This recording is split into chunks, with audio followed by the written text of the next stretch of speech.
ওগো ওঠো, বেলা হয়ে গেছে, চাটা খেয়ে নাও। এই এখান থেকে সত্য, নাহলে ভ্যাক করে লাথি মেরে ফেলে দেবো। চা দিয়ে আমার আবার মন জয় করতে এসছি না।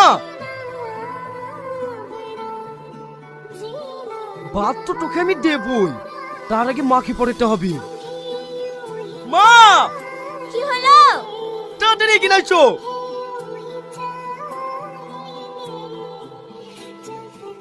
মা, তুমি ওই ছেলে মাঠে তেল দিলি তো? তুমি জানো না ও একটা মিথ্যেবাদী মেয়ে?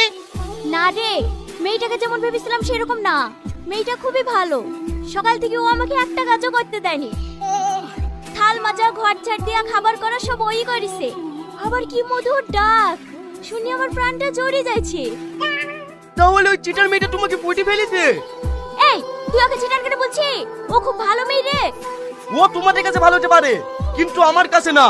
ওকে আমি বাদ দেবো বলেছি, বাদ দেবই। এই সবিকে কি কুলক্ষণে কথা বলছি রে? আমি যেরকম মেয়ে চাইছিলাম সেরকম মনের মতো বৌমা পেয়েছি, আর তাকে তুই বাদ দেবো বলছি? এই কথাটা যদি তোর আব্বা জানতে পারে না, তোকে ঠেঙে মেরে ফেলবে।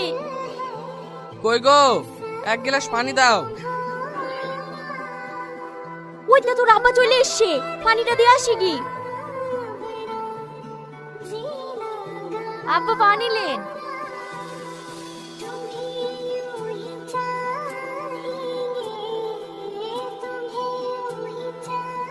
থাক মা, তোমাকে আর কষ্ট করে হাওয়া করতে হবে না।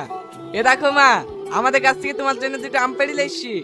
আর এই ডাটাগুলা লাও, তুমি রান্না করবে হবে। তোমার হাতের রান্না খেতে খুব ভালো লাগে। ঠিক আছে আব্বা। এই ডাইনি আব্বার মতো লক্ষ্য পটি ফেলেছে। ওগো, শফিককে ওই টাকাটা দিয়েছো? ও, ওই টাকাটা তো দিতে মনে নাই। ঠিক আছে, টাকাটা দাও। ইরে শালা, কুম্মেকের পানি কমে গেল রে। না না, যেভাবেই হোক ওকে এই বাড়ি থেকে সরাতেই হবে। এ তাহলে টাকাটা ধর, বৌমাকে বাজারে নিয়ে যা, যা যা পোশাক লাগবে কিনে দিগা। আমি নিয়ে যাবো না, তোমাদের বৌমা তোমরা নিয়ে যাও না। তুই নিয়ে যেতে পারবি না তো? না পারবো না। ওগো শুনছো তুমি? না না, আব্বাকে বইলো না, আব্বাকে বইলো না। আমি যাচ্ছি। হ্যাঁ, তাড়াতাড়ি যাও। কি গো, বাজার করা হইলো না? চলে যাবো। হ্যাঁ হ্যাঁ, হয়ে গেছে। আর 2 মিনিট দাঁড়াও। আরে যা, কাপড়ের ব্যাগটা ভুলে তুই চলে এসেছি গো। রবিশ, ঠিক আছে তুমি দাঁড়াও, আমি ব্যাগটা লাইছি। কি ব্যাপার, সেই ডাইনিটা আবার কোথায় গেল? ও গো বই, এখানে একটা মেয়ে ব্যাগ হাতে করে দাঁড়িয়ে ছিল, কোথায় গেল দেখেছো? এক্ষুনি 4-5টা লোক এসে মেয়েটাকে জোর করে গাড়িতে তুললে চলে গেল তো। তুলিলে চলে গেল। যাক বাবা, আপত্তি বিদায় হইলো, এবার আমি মুক্ত। কি হলো রে? এই, বৌমা কই? কটা লোক এসছি, ওকে গাড়িতে তুলিলে চলে গেছে। আর ওকে বৌমা বললো না তো, ডাইনি বলো ডাইনি। যেদিন থেকে ওই বাড়িতে এসছে সেদিন থেকে আমার জীবনটা শেষ করতেছে। যাক, আপত্তি বিদায় হয়েছে, এখন আমি ভীষণ খুশি। আজ আমার নিজের উপর ঘৃণা হচ্ছে যে তোর মতো ছেলেকে আমার পেটে ধরি শুনু।